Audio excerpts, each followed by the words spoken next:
Hello guys, welcome to the our channel movie freak. So guys, आज हम John Wick के chapter 3 को explain करने जा रहे हैं। अगर आपने चैप्टर 1 और 2 नहीं देखा है तो मैं आपको डिस्क्रिप्शन में उसका लिंक दे दूंगा, आप वहां से जाकर उसे देख सकते हैं। सो गाइस, पिछली मूवी के एक्सप्लेन में हमें पता चला कि अंडरवर्ल्ड माफियाओं के भी अपने कुछ रूल है, जैसे कि होटल कॉन्टिनेंटल एक ऐसी जगह है जहाँ पर किसी भी तरह का खून खराबा या चोरी चकारी या मार धाड़ जैसी कोई भी क्रिमिनल एक्टिविटी नहीं कर सकते। लेकिन इस होटल से बाहर निकलते ही कोई भी किसी को भी मार सकता था। अगर कोई भी इस होटल के अंदर कोई ऐसा काम करता है तो वो गैर कानूनी है, क्योंकि ये यहाँ के माफियाओं के कुछ रूल्स हैं। तो पिछले चैप्टर में हमने देखा था कि जॉन विक ने सेंटिनो के सर पे गोली मारकर उसकी हत्या कर दी थी, वो भी उसी होटल के अंदर। तो इन असैसिन्स को संभालने वाली मेन हेडक्वार्टर, जिसे हाई टेबल कहा जाता है, वो सभी जॉन विक को एक्स कम्युनिकाडो घोषित कर देते हैं। एक्स कम्युनिकाडो का मतलब होता है जिसने होटल के अंदर माफियाओं के रूल तोड़े होते हैं। जिसके बाद जॉन विक को मारने के लिए $14 मिलियन का इनाम भी घोषित हो चुका होता है। इसका मतलब कोई भी आदमी उसे मारेगा तो उसे हैंड टू हैंड $14 मिलियन मिलेंगे। जॉन को भी इस इनाम के बारे में पता चल चुका होता है, लेकिन जॉन अपने स्किल्स की मदद से खुद को बचाने की कोशिश करता है और एक लाइब्रेरी में पहुंचता है, जो कि उसी शहर न्यूयॉर्क में ही होती है। वो लाइब्रेरी में जाके एक किताब को लेता है जिसमें वो अपनी बीवी की तस्वीर को देखता है। उस बुक में फोटो के अलावा काफी सारे गोल्ड कॉइन और कुछ पेंडेंट्स भी होते हैं। इस पेंडेंट्स की क्या अहमियत है अभी हमें आगे चल के मूवी में पता चलेगा। तभी वहाँ पर एक लंबा चौड़ा असैसिन्स जॉन विक को मारने के लिए पहुंच जाता है। तभी हमें उन दोनों के बीच में एक तगड़ी फाइट दिखाई जाती है। लेकिन जॉन विक माफिया की दुनिया का बहुत बड़ा नाम था, तो वो ऐसी किसी से नहीं मरने वाला था। तो उन दोनों के फाइट के बीच में जॉन विक अलग अलग चीजों से उसे काफी घायल कर देता है और एक बुक के ऊपर उसका सर रखकर उसकी गर्दन तोड़ देता है और वहां से भाग जाता है। जब वो वहां से भाग रहा होता है तभी उसके पीछे एक कोरियन गैंग भी पड़ जाती है। कोरियन गैंग होती है तो ये लोग काफी ज्यादा एक्सपर्ट होते हैं फाइटिंग में, लेकिन जॉन विक की भी फाइट स्किल यहाँ पे देखने को मिलती है और एक एक करके वो बेहतरीन तरीके से इनके भी लाशों के ढेर बिछा देता है। दोस्तों, जॉन विक का एक स्टाइल है, वो आसपास पड़े किसी भी सामान को हथियार बना लेता है। खैर, दूसरी तरफ हम एक हाई टेबल की माफिया को देखते हैं जिसका नाम होता है एजुकेटर।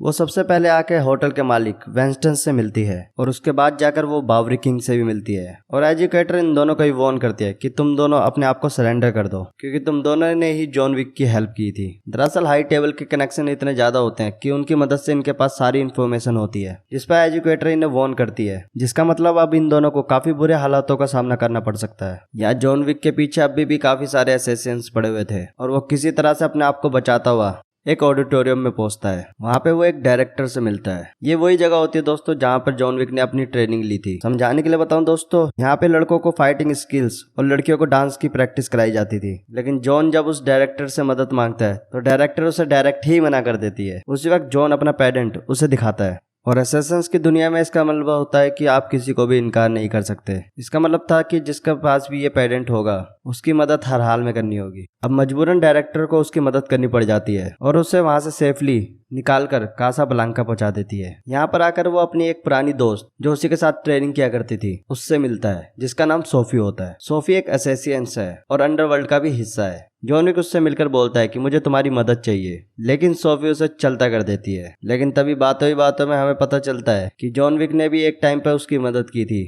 और बदले में उसने एक पेंडेंट पे मोहर भी लगाई थी। दोस्तों, ये वही खून वाली मोहर है जो दूसरे चैप्टर में जॉन विक ने सेंटिनो को दी थी। अंडरवर्ल्ड में इस पेटेंट का महत्व बहुत ज्यादा होता है, हर किसी को इनकी बात माननी पड़ती है। और फाइनली सोफिया इसकी मदद करने के लिए तैयार हो जाती है। जॉन बताता है कि उसे किसी भी कीमत पर एल्डर से मिलना है, क्योंकि एल्डर वो बंदा है जो हाई टेबल के सबसे ऊंचे पद का माफिया है। जॉन उससे इसलिए मिलना चाहता था क्योंकि हाई टेबल ने जो उसके ऊपर डेथ वारंट लगाया था वो उसे हटवाना चाहता था। इसके बाद सोफिया जॉन को लेकर एक छोटे कॉन्ट्रैक्ट किलर के पास लेके जाती है, क्योंकि उस लोकल आदमी को एल्डर का पता होता है। जहाँ पर वो सोफिया और जॉन को बताता है कि तुम्हें डेजर्ट के बीच जाकर एल्डर मिलेगा, बस तुम वहाँ चलते जाना बिना रुके काफी दूर तक, और एल्डर तुम्हें खुद ही ढूंढ लेगा। जिस पर वो बंदा कहता है कि मैंने तुम्हें एल्डर का पता बताया, अब मुझे भी बदले में कुछ चाहिए। जिस पर सोफिया पूछती है कि तुम्हें क्या चाहिए, और वो बंदा बोलता है तुम्हारा डॉग, और ये मुझे काफी ज्यादा पसंद है। सूफिया के डॉग काफी ज्यादा ट्रेंड और काफी समझदार थे, इसीलिए उसने उन कुत्तों की मांग की। दरअसल सूफिया अपने डॉग से काफी ज्यादा कनेक्ट होती है, इसीलिए वो उसकी बात नहीं मानती। जिसपे वो बंदा गुस्से में आकर सूफिया के एक डॉग को गोली मार देता है, जिस पर सूफिया को काफी गुस्सा आता है और वो बिना सोचे समझे उस बंदे के पैर पे गोली मार देती है। अब इसके बाद जॉन विक भी इशारा समझ जाता है और इसके बाद जॉन विक वहाँ पे मौत का तांडव शुरू कर देता है। अब देखते देखते वहाँ पर काफी सारे गार्ड आने शुरू हो जाते हैं, जिनका मुकाबला जॉन और सूफिया और साथ ही साथ उनके वो वो दोनों पालतू डॉग मिलकर कर रहे होते हैं। ये फाइट काफी लंबी चलती है जिसमें सभी बचकर वहां से निकल जाते हैं। इसके बाद हमें दिखाया जाता है एजुकेटर को, जो अभी डायरेक्टर से मिलने आई है और उसे पता चल चुका है कि डायरेक्टर ने ही जॉन को यहाँ से भागने में मदद की है, जिसकी सजा के तौर पर उसके हाथ में समुराई तलवार को घुसा देती है। इसके बाद सूफिया, जॉन विक और उसके साथी डॉग डेजर्ट की तरफ निकल जाते हैं। सूफिया ने अपना वादा पूरा किया था और उसने जॉन विक की मदद भी की थी, और जिसपे सूफिया कहती है कि मैंने तुम्हारी मंजिल तक पहुंचा दिया है, अब मेरा कॉन्ट्रैक्ट यहीं पे खत्म होता है और इसके आगे का सफर तुम खुद संभालो और मैं हर वक्त तुम्हारा साथ नहीं देने वाली। इसके बाद सोफिया वहां से चली जाती है और जॉन विक डिजर्ट की तरफ आगे बढ़ने लगता है। अब काफी दूर चलने के बाद और तेज गर्मी की वजह से जॉन विक बेहोश हो जाता है और इसी बीच वहां पर एक छोटा सा काफिला अपने ऊँटों को लेकर पहुंचता है और एक बंदा जॉन विक को ऊँट की पीठ पर बिठाकर एल्डर के पास ले आता है। और यहाँ पर हम पहली बार एल्डर को देख पाते हैं, जो रेगिस्तान के बीच में एक शानदार सा टेंट लगाकर बैठा होता है, जिस पर जॉन विक उससे रिक्वेस्ट करता है कि मैं काफी मुसीबत में फंसा हुआ हूँ, लेकिन मैं मरना नहीं चाहता। पहले मैंने अपनी वाइफ को खोया, फिर अपने डॉग को खोया,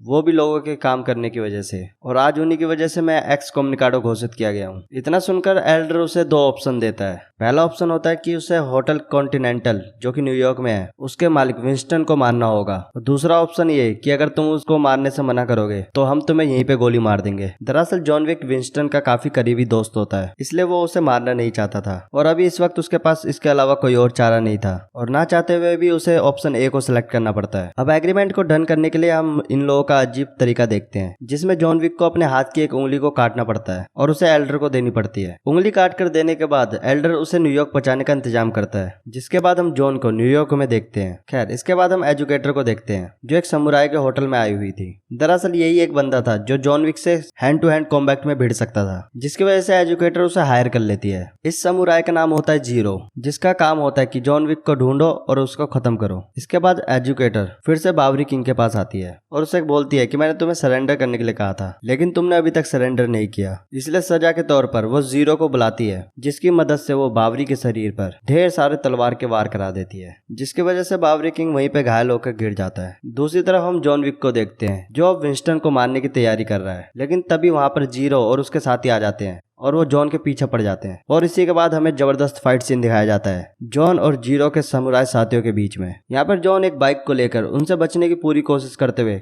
होटल कॉन्टिनेंटल पहुंच जाता है, जहाँ का रूल होता है कि किसी भी तरह का खून खराबा यहाँ पे वर्जित है। अब इसकी वजह से जॉन और जीरो उसी होटल के अंदर एक ही सोफे पर बैठे होते हैं और उनके बीच में आपसी बातचीत होती है। इसके बाद जॉन की मुलाकात विंस्टन से होती है। यहाँ पर विंस्टन जॉन से कहता है कि मुझे पता चल चुका है कि तुमने मुझे मारने की कॉन्ट्रैक्ट एल्डर से ले रखा है, हालांकि तुम मेरे दोस्त हो और चाहो तो तुम मुझे मार भी सकते हो। और इनके बीच में जब बात चली रही होती है, तभी वहाँ पे एजुकेटर पहुंच जाती है और वो जॉन से बोलती है कि तुम्हें जो काम दिया गया है पहले तुम उसे पूरा करो, यानी कि कॉन्ट्रैक्ट के तहत होटल के मैनेजर विंस्टन को जान से मार दो। लेकिन जॉन ऐसा नहीं करता, जिसे देखकर एजुकेटर को काफी गुस्सा आता है। इसके बाद एजुकेटर एक कॉल करती है और वो कॉल पर बताती है कि होटल कॉन्टिनेंटल अब अंडरवर्ल्ड का हिस्सा नहीं है। अब से 1 घंटे के बाद यहाँ पर जितने भी रूल जो कि माफिया द्वारा लगाए गए हैं वो सभी स्थगित किए जाते हैं और अब किसी पर भी कोई भी पाबंदी नहीं होगी। मतलब अब यहाँ पर किसी भी तरह का क्राइम कोई भी कर सकता है और आज से ये कॉन्टिनेंटल हाई टेबल का हिस्सा नहीं है। इसी के बाद हम एक हाई कमांडो टीम को देखते हैं, जो कि होटल कॉन्टिनेंटल के अंदर आती है।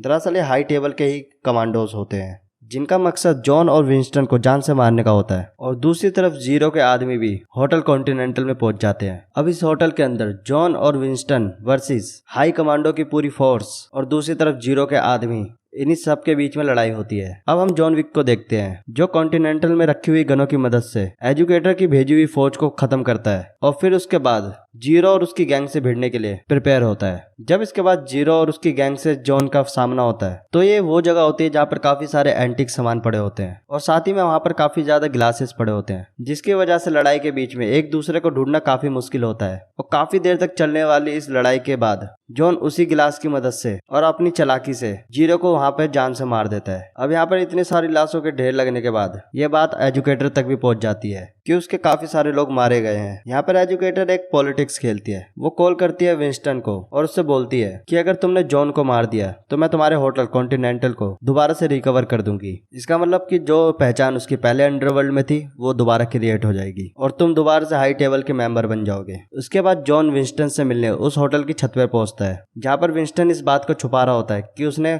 एजुकेटर का कॉन्ट्रैक्ट लिया हुआ है। लेकिन जॉन काफी चालाक होता है, वो उसके हाव भाव से समझ जाता है कि अभी उसकी एजुकेटर से बात हुई है।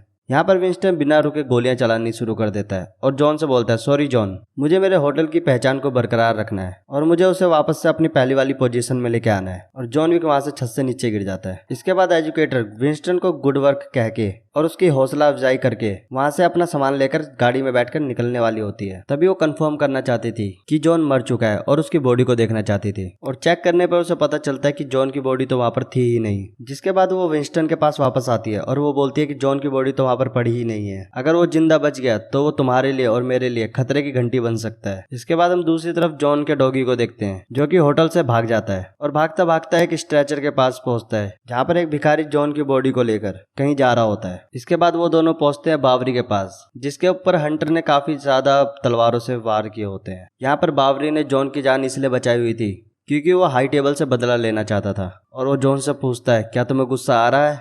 और जॉन गुस्से की हालत में उठकर बोलता है, हाँ मैं भी बहुत गुस्से में हूँ। और इसी के साथ ये शानदार मूवी यहीं पे खत्म होती है। सो गाइस, अगर आपको ये मूवी एक्सप्लेन पसंद आया हो तो इस वीडियो को लाइक कर सकते हैं और ऐसी मजेदार मूवी एक्सप्लेन सुनने के लिए हमारे चैनल मूवी फ्रेक को सब्सक्राइब कर सकते हैं। मिलते हैं नेक्स्ट एक्सप्लेन मूवी स्टोरी के साथ, तब तक के लिए गुड बाय।